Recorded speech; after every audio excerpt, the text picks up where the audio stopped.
नमस्कार, खिलाड़ी नंबर 1 में आप सभी का स्वागत है। मैं हूं सुमित और एक दिन की छुट्टी के बाद भारतीय बाजार वापस, शुरुआत तो हरे निशान में हुई थी, बढ़िया तेजी के साथ रहा शुरुआत हुई थी, लेकिन अभी बिल्कुल फ्लैट टोन पे इंडिसेस कामकाज करता हुआ दिखाई पड़ रहा है। निफ्टी 19,290 के जोन्स में आ गया, करीब 8 अंकों की बढ़त यहां पर देखने को मिल रही है। सेंसेक्स भी बिल्कुल फ्लैट है।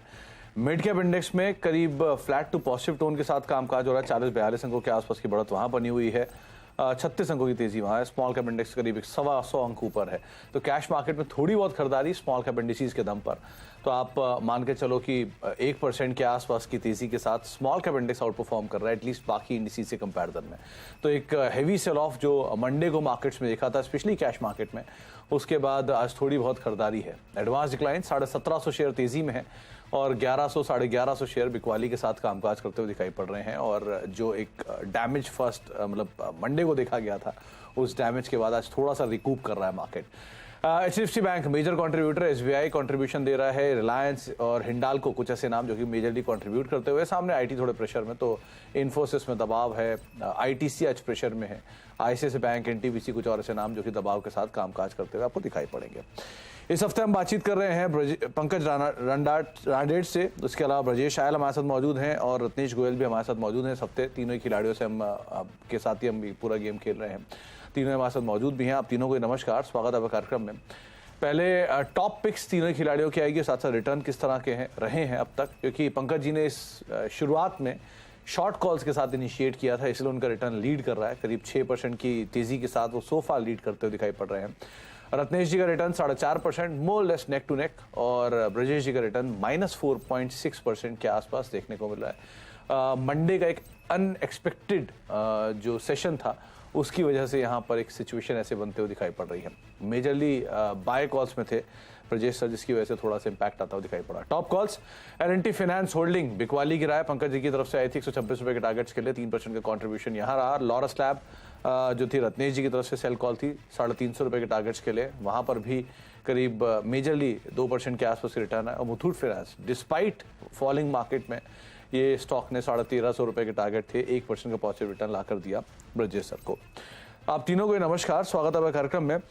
पंकज सर, सबसे पहले तो शुरुआत आप ही से ही। आपने प्रीएम्प्ट किया था सोमवार की बिकवाली को, और उस प्रीएम्प्शन में आपने अच्छी खासी सेल कॉल्स दी थी, रिजल्ट भी है उसका, आपके रिटर्न्स लीड कर रहे हैं। अब आप कैसे लीड कर रहे हो मार्केट को? आज का जो एक फ्लैट टोन पे कामकाज है या कैश मार्केट का पुल बैक है, ये पुल बैक प्ले है या ठीक है अभी भी ये बिकवाली कंटिन्यू करेगी, स्टॉक स्पेसिफिक सेल ही रहेंगे? Good morning Sumit ji and good morning all. To be very honest, एक दिन की छुट्टी और वो 2 दिन के ट्रेड्स यूएस मार्केट्स में ड्यू थे, तो उसी के कारण बॉन्ड यील्ड भी एक बहुत बड़ा रोल प्ले करने वाली थी। आज बॉन्ड यील्ड थोड़ा सा कम होते हुए नजर आई है, लेकिन अगर आप ओवरऑल स्ट्रक्चर देखेंगे मार्केट का, तो काफी निगेटिविटी अभी भी मार्केट के अंदर बची हुई है। मेरे हिसाब से अगर निफ्टी अगर 280 का अगर लेवल तोड़ने में, अगर 260 का लेवल अगर तोड़ देगा, तो मुझे लगता है कि एक बड़ा सेल ऑफ दोबारा देखने मिलेगा। इनफैक्ट बैंक्स भी काफी वीक लग रहे हैं, जैसे कि ICICI बैंक, HDFC बैंक के अंदर एक अच्छी खासी सेलिंग देखने मिल रही है।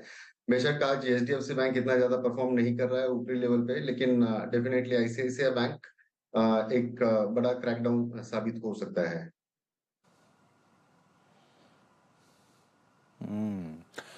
तो बैंक्स में HDFC बैंक, इसके ऊपर आप जरूर नजर रखिएगा। बैंक्स वैसे भी आज थोड़ा सपोर्टिव है, HDFC बैंक थोड़ा बहुत कंट्रीब्यूट कर रहा है, क्योंकि बहुत ज्यादा मार्केट्स में प्रेशर देखा है, तो थोड़ी बहुत पुल बैक भी, अच्छी पुल बैक ही दिखाई पड़ रही है। रत्नेश सर, आप कैसे मान रहे हो मार्केट्स को? क्योंकि कैश मार्केट के शेयरों में आज खरीदारी है, ब्रॉडर मार्केट्स तेजी में है, स्मॉल कैप एटलीस्ट 1% ऊपर है। कैसे रीड किया जाए मार्केट्स को भी? गुड मॉर्निंग सुमित जी, गुड मॉर्निंग एवरीवन, सभी दर्शकों नमस्कार। वेल ओवरऑल देखें तो बाजार में जरूर अभी थोड़ा सा कंसोलिडेशन चल रहा है, पर मुझे ऐसा लग रहा है कि कहीं ना कहीं थोड़ा सा एक दिन का कंसोलिडेशन है, वापस हमको सेल ऑफ इसमें देखने को मिलेगा। अगर मेजर पिक्चर देखें तो डेली चार्ट पर निफ्टी ने हेड एंड शोल्डर पैटर्न बना दिया, तो मुझे ऐसा लगता है कि इसका ब्रेकडाउन हमको 19,200 के नीचे देखने को मिल जाएगा। तो थोड़ा सा सेल ऑफ, जैसे मैंने मंडे को भी कहा था कि ये पूरे वीक में थोड़ा सा प्रेशर में रह सकता है, तो ये बाजार थोड़ा सा प्रेशर में रहेगा। वहीं अगर बैंक निफ्टी देखे तो उसने तो 200 के ऑलमोस्ट नीचे क्लोजिंग दे दी एवरेज के, तो मुझे ऐसा लगता है कि यहाँ से भी हमको किसी तरह का सपोर्ट आते हुए नहीं दिखेगा। तो ओवरऑल ब्रॉडर पिक्चर में थोड़ा सा मुझे ऐसा लगता है कि हायर साइड पे थोड़ा कॉशन में रहना चाहिए और लॉन्ग साइड में भी थोड़ा सा लाइट ही रहना चाहिए। अगर इन दोनों इंडाइसेस के अलावा एक इंडाइसेस पर बोलना चाहूंगा सुमित जी 2 मिनट के अंदर कि मिड कैप इंडाइसेस में देखें तो एक राइजिंग वेज फॉर्मेशन मेरे को बनता हुआ दिख रहा है।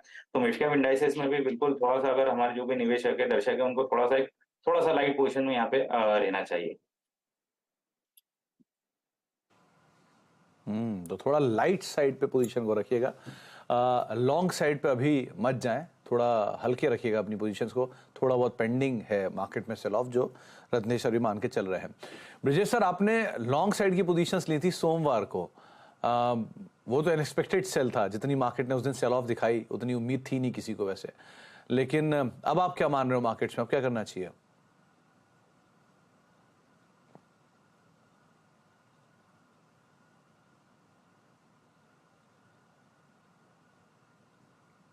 ब्रिजेश सर, आप अनम्यूट करके बात करिए, आपका सिस्टम म्यूट है अभी। या सॉरी सुमित जी, तो मैं ये कह रहा था कि जो मंडे को मुझे लगा था कि 19,500 का जो लेवल है वो एक स्ट्रॉन्ग बेस की तरह एक्ट करेगा और मार्केट ऑलरेडी ओवरसोल्ड में, तो मुझे लगा कि डे एंड में या सेकंड हाफ में कुछ रिकवरी आ सकती है। तो बट देन जिस हिसाब से 19,400 का लेवल क्लोज करके जो बॉटम देखा, तो डेफिनेटली एक ब्रेकडाउन देखने को मिला मंडे के ट्रेडिंग सेशन में। तो मुझे लगता है कि अभी यहाँ से और डेफिनेटली 19,200 जो एक निजी तरफ का सपोर्ट लेवल है, वहां पे कहीं ना कहीं मार्केट आते हुए दिखाई दे रहा है। तो आज तो डेफिनेटली सुबह के जो पहले ट्रेड थे जिसमें थोड़े से ब्रीथर देखने को मिले थे, बट अब मुझे लग रहा है कि कहीं ना कहीं विक्स, इंडिया विक्स जो आज अभी 3.5% ऊपर है, तो मुझे लग रहा है कि शायद वापस प्रेशर बढ़ता हुआ दिखाई दे रहा है। मार्केट हो सकता है सेकेंड हाफ में शायद एक बार नीचे की तरफ उसकी अप्रोच रहेगी। तो बायस नेगेटिव लेके चल रहा हूँ, तो 19,200 का तो पहले सपोर्ट लेवल है, वहां पे मुझे लगता है एक बार मार्केट जरूर आएगा। तो इंडिया विक्स 4% ऊपर एज वी स्पीक कामकाज कर रहा है, थोड़ा बहुत प्रेशर मार्केट में प्रिवेल करेगा। तीनों जानकारी मान के चल रहे हैं। अब इंडिविजुअल कॉल्स की शुरुआत करते हैं। पहले पंकज जी का पोर्टफोलियो लेकर आए, विनिंग पोर्टफोलियो 5.5-6% के आसपास का रिटर्न है। और पंकज जी के पास जो एग्जिस्टिंग कॉल्स थी उनमें उन्होंने एयू स्मॉल फाइनेंस बैंक बिकवाली की राय दी थी, प्रॉफिट्स बुक किए, एल&टी फाइनेंस होल्डिंग में प्रॉफिट्स बुक किए, बीईएल में प्रॉफिट बुक किए, एग्जिट कर गए वो मन्नापुरम फाइनेंस और क्रेडिट एक्सेस ग्रामीण में प्रॉफिट्स बुक कर गए। तो 2 कॉल का स्कोप उनके पास है। पंकज जी, आपकी तरफ से पहली कॉल। जी पहली कॉल जो रहेगी वो डेफिनेटली बैंकिंग सेक्टर के ऊपर आईसीआईसीआई बैंक का एक सेल कॉल रहेगा। 926 अभी ये फिलहाल रेट चल रहा है, जो कि ऑलरेडी कल की जो लास्ट डे प्रीवियस क्लोज जो था उसके नीचे आने की बहुत पुरजोर कोशिश कर रहा है। आरएसआई भी निगेटिव डाइवर्जन के साथ में जाते हुए दिख रहा है। तो 926 में इसके अंदर बेचने की सलाह रहेगी with the stop loss of 941 और टारगेट रहेगा 880 का। 880 का टारगेट और 941 के स्टॉप के साथ आप बिकवाली करके चल सकते हैं आईसीआईसीआई बैंक में। डे लो के आसपास ऑलरेडी कामकाज कर रहा है। पंकज जी मान रहे हैं कि यहाँ पे शायद थोड़ा सा सेल ऑफ और एक्सटेंड होता हुआ दिखाई पड़ेगा। रत्नेश जी का पोर्टफोलियो भी लेकर आइए। 4-4.5% का पॉजिटिव रिटर्न उनके भी पोर्टफोलियो में आया है। सेल कॉल्स का भी वहां पर दबदबा था तो उसका भी एक इम्पैक्ट है। तो उनके पोजीशंस में वेदांता में वो प्रॉफिट्स बुक कर चुके हैं, एग्जिट कर गए, माफ कीजिएगा। लॉरस लैब से उन्होंने प्रॉफिट्स बुक किए हैं। India bulls housing finance exit कर गए इप्का लैब में से भी और अदानी एंटरप्राइज में भी। तो उनके पास भी 2 कॉल का स्कोप है। रत्नेश सर, पहली कॉल आपकी तरफ से। डेफिनेटली सेल साइड में जाना चाहूंगा तो मेरा जो सेल रहेगा मेरा जी एंटरटेनमेंट का रहेगा। मुझे ऐसा लगता है कि जी में काफी लॉन्ग कंसोलिडेशन में ब्रेकडाउन देखने को मिल रहा है, तो इसमें थोड़ा सा स्कोप है नीचे जाने के लिए। यहाँ पे 265 का स्टॉप लॉस लगाना चाहिए। नीचे में टारगेट मेरे को 220 रुपए तक के लिए दिखते हैं। ओके, तो जी एंटरटेनमेंट जिसको आप बिकवाली के लिए चुन सकते हैं, 220 रुपए के टारगेट्स के लिए आप बिकवाली करेंगे। 265 का एक स्टॉप लॉस यहां पर मेंटेन करके बिकवाली करके चलने की राय आपको रत्नेश जी दे रहे हैं। ब्रजेश जी का पोर्टफोलियो लेकर आइए। एक कॉल तो उनकी मुथूट फाइनेंस जो कि लॉन्ग साइड पर थी और जो बाकी कॉल्स हैं वो भी आपकी स्क्रीन पर हैं। उन्होंने श्रीराम फाइनेंस में उनके स्टॉप लॉसेस हिट हुए, सीडीएसएल में स्टॉप लॉस हिट हुए, लेकिन मुथूट फाइनेंस को होल्ड कर रहे हैं। 2 कॉल का स्कोप यहां पर भी है। तो ब्रजेश सर, पहली कॉल आपकी तरफ से। सुमित जी, मैं एक बाय में लेना चाहूंगा और एक सेल में लेना चाहूंगा। तो पहला कॉल जो मैं देख रहा हूँ वो जुबिलेंट फूड है, जो कहीं ना कहीं आज जुबिलेंट फूड 50 दिन के मूविंग एवरेज से सपोर्ट लेके ये कॉल थोड़ा सा तेजी दिखा रहा है। तो मुझे लगता है ये शायद आज आउट परफॉर्म कर सकता है। करंट प्राइस में मैं इसको बाय लेना चाहूंगा। ये 535 का जो प्राइस चल रहा है उसमें मेरा बाय सेटअप रहेगा। और जो इसमें जो टारगेट देख रहा हूँ वो है करीब करीब इसका टारगेट है 568 का टारगेट रहेगा और 525 के स्टॉप लॉस से मैं इसका लॉन्ग लेना चाहूँ। तो जुबिलेंट फूड वर्क आज नंबर्स भी हैं। 558 रुपए के टारगेट्स के लिए आप लॉन्ग साइड पे देख सकते हैं। 535 के आसपास कामकाज कर रहा है। एक स्पाइक आया 568, माफ कीजिएगा। इसके टारगेट्स के लिए आप खरीदारी करेंगे। 525 का एक स्टॉप लॉस मेंटेन करके आप खरीदारी करके चल सकते हैं जुबिलेंट फूड के अंदर। तो ये एक और राय जो कि ब्रजेश सर की तरफ से आई। डे हाई पर जुबिलेंट फूड ऑलरेडी कामकाज करता हुआ आपको दिखाई पड़ेगा। आगे भी हम अपने खिलाड़ियों से बातचीत करेंगे, लेकिन अब एक और इंपॉर्टेंट अपडेट जहां पे चीनी शेयरों में आज जोरदार तेजी दिख रही है। इंटरनेशनल मार्केट में कीमतें बढ़ने से चीनी शेयरों की मिठास पड़ी है। चीनी शेयरों में क्यों है तेजी, इस पर बातचीत कर लेते हैं। मनीषा हमारे साथ मौजूद भी हैं।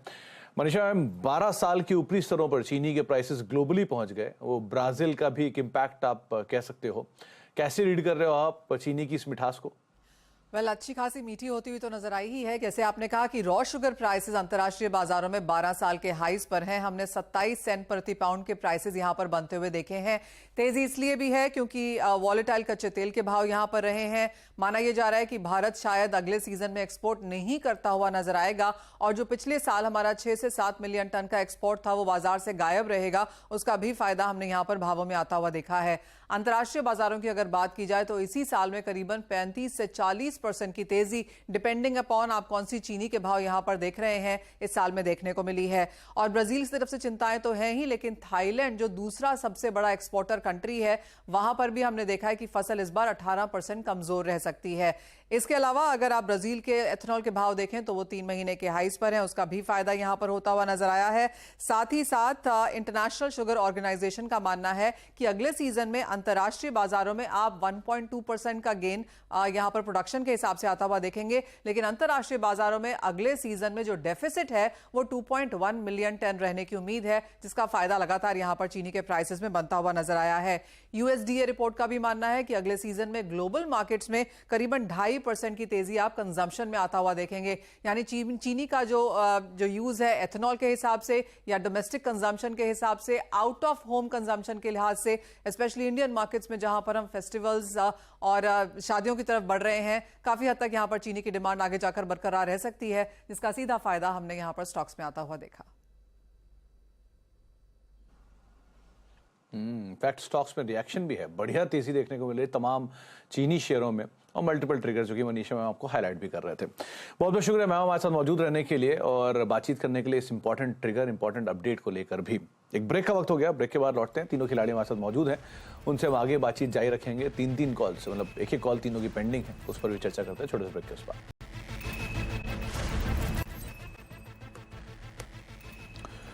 अब देख रहे खिलाड़ी नंबर 1 और मार्केट्स पे नजर डालिए तो 19,270 यानी 11-12 अंक नीचे निफ्टी अभी कामकाज करते हुए थोड़ा सा जो सेल ऑफ है वापस मार्केट में एक्सटेंड होता हुआ दिखाई पड़ा है। कुछ देर पहले मार्केट इंट्राडे लोज हिट किए हैं और मिड कैप इंडेक्स लाल निशान में आ गया है, जो थोड़ी पहले हरे निशान में कामकाज कर रहा था।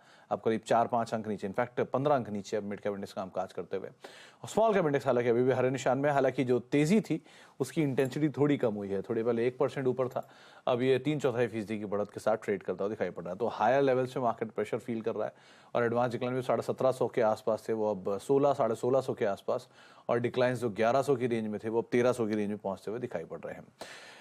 एक कॉल हम तीनों ही खिलाड़ियों से ले चुके हैं, अब बाकी की कॉल्स पे भी नजर डाल लेते हैं। पंकज सर, आपकी तरफ से आप दूसरी कॉल अभी दोगे या मार्केट के सेल ऑफ का वेट करोगे या थोड़ा और सेकंड हाफ का वेट करोगे? जी जी सर, बिल्कुल सेकंड हाफ का वेट करेंगे। ये मेक और ब्रेक लेवल वाला मार्केट है, कुछ समझ में नहीं आ रहा है कि क्या हो सकता है आगे। It's a very difficult to find out the new fresh stocks. तो मैं थोड़ा वेट करना चाहूंगा, अगर सेकंड हाफ में कुछ क्लैरिटी मिलती है तो डेफिनेटली सेकंड कॉल देना चाहूंगा सर। रत्नेश सर, आप भी वेट करोगे सेकंड हाफ का या अभी कॉल दोगे आप? स्टॉक तो ऐसे रडार पे मैं थोड़ा सा वेट करना चाहूंगा। डेफिनेटली बाजार तो ऐसा लगता है कि सेल ऑफ में जाएगा, तो बाकी थोड़ा सा वेट करके वापस से आधी घंटे में भी हो सकता है मैं कॉल दे सकता हूँ। थोड़ा सा वेट करेंगे। ओके, नहीं तो रत्नेश सर, जो आपके रडार पे हो, क्या बायस, क्या उसका बाय साइड पर है, सेल साइड पर है? नहीं, डेफिनेटली जैसे मैंने कहा कि बाजार तो प्रेशर में ही दिख रहा है मुझे, तो रहेगा तो एक मुझे जो स्टॉक रडार पे वो सेल साइड पे ही है, रडार पे मेरे। ओके, ब्रजेश सर, आप भी वेट करोगे या आप आओगे फ्रंट फुट पे? आपने कहा था एक सेल कॉल बाकी है, तो अब तो सेल साइड लग रहा है बाजार। आपकी सेल कॉल रेडी है क्या? अभी दोगे या बाद में दोगे?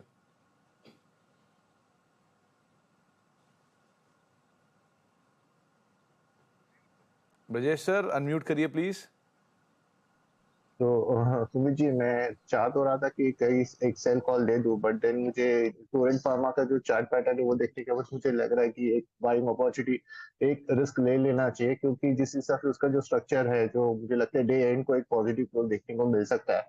तो मैं रिस्क ले रहा हूँ, और मुझे लग रहा है कि मैं इसमें एक टोरेंट फार्मा में बाइंग अपॉर्चुनिटी ढूंढ रहा हूँ।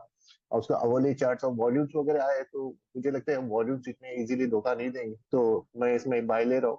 इसका जो स्टॉप लॉस है 1908 का रहेगा, और जो टारगेट देख रहा हूँ 1975 का। 1975 का टारगेट।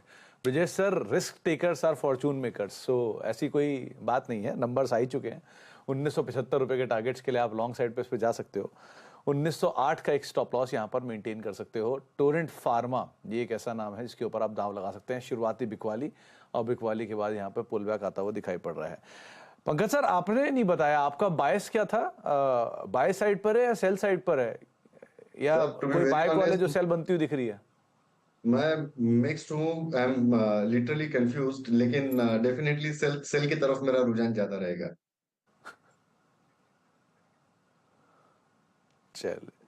चलिए तो सेल की साइड पर रुझान ज्यादा रहेगा, लेकिन हाँ, बहुत सारी बाय कॉल सेल बनते हुए दिख रही है बाजार में इस समय सो फार। ओके, तीनों ही खिलाड़ियों का जो रिटर्न है, जो पोर्टफोलियो, एक बार उसके ऊपर नजर डाल लेते हैं किस तरह की सिचुएशन है। पंकज सर ने अभी तक सिर्फ एक कॉल इनिशिएट की है, वो है आईसीआईसीआई बैंक सेल साइड पर 880 रुपए के टारगेट्स के लिए बिकवाली करे चलने की राय। 941 का एक स्टॉप लॉस यहाँ पे मेंटेन करेंगे। इसके अलावा जो कंट्रीब्यूशन है वो बिल्कुल फ्लैट टू पॉजिटिव साइड पे सो फार कंट्रीब्यूट करता हुआ दिखाई पड़ रहा है, क्योंकि सेल कॉल है। रत्नेश जी का पोर्टफोलियो में भी एक ही कॉल का एडिशन है, वो है जी एंटरटेनमेंट में 243 रुपए का मौजूदा स्तर है। सेल साइड पे कॉल इनिशिएट किया 220 रुपए के टारगेट्स के लिए, 265 का स्टॉप लॉस मेंटेन करेंगे। कंट्रीब्यूशन वाइज ये भी more less flat to positive side पे कंट्रीब्यूट करते हुए दिखाई पड़ रहे हैं। ब्रिजेश सर ने रिस्क लेके दोनों ही लॉन्ग साइड पे कॉल्स दी हैं। एक है जुबिलेंट फूड जिसके नंबर्स आने हैं, और एक है टोरेंट फार्मा, इसके नंबर आ चुके हैं। तो 1975 रुपए के टारगेट्स के लिए टोरेंट फार्मा, 1908 का एक स्टॉप लॉस मेंटेन करेंगे। जुबिलेंट फूड 568 रुपए के टारगेट्स के लिए 525 का एक स्टॉप लॉस, और मुथूट उनकी एग्जिस्टिंग कॉल है 1360 रुपए के टारगेट्स के लिए। स्क्रीन पे 3 की 3 कॉल, तीनों के तीनों लॉन्ग साइड पर ब्रिजेश सर ने दी है। तो जुबिलेंट फूड सो फार कंट्रीब्यूट कर रहा है नेगेटिवली, मुथूट करीब फ्लैट टू नेगेटिव साइड पर, और Torrent flat to positive side पर सो फार कंट्रीब्यूट करते हुए। तीनों ही खिलाड़ियों का रिटर्न आपकी स्क्रीन पर आएगा। किस तरह की सिचुएशंस यहाँ पर देखने को मिल रही हैं, जो सिचुएशन है उसके हिसाब से पंकज सर करीब 6.5% ऊपर, रत्नेश जी का रिटर्न 1% पॉजिटिव, और ब्रिजेश जी का रिटर्न 4-4.5% नेगेटिव देखने को मिल रहा है। अपर हैंड अभी तक पंकज जी और रत्नेश जी के पास है, कि दोनों के पास एक एक कॉल का स्कोप अभी भी बाकी है। दोनों एक एक कॉल दे सकते हैं, और ब्रिजेश सर के 3 कॉल्स ऑलरेडी लॉन्ग साइड पे वो दे चुके हैं। आप तीनों को भी बहुत बहुत शुक्रिया हमारे साथ मौजूद रहने के लिए, बाजार पर बातचीत करने के लिए, और उम्मीद करते हैं सेकंड हाफ में सिचुएशंस थोड़ी बेटर होंगी, संभलेंगी, तो आपकी कॉल्स भी स्टेबल साइड पे आते हुए दिखाई पड़ेंगे। हमारे साथ मौजूद रहने के लिए बहुत बहुत शुक्रिया। एक ब्रेक का वक्त है, ब्रेक के उस पार कमोडिटीज के लिए मनीषा हमारे साथ मौजूद रहेंगी, उनसे हम चर्चा करेंगे कमोडिटी मार्केट को लेकर।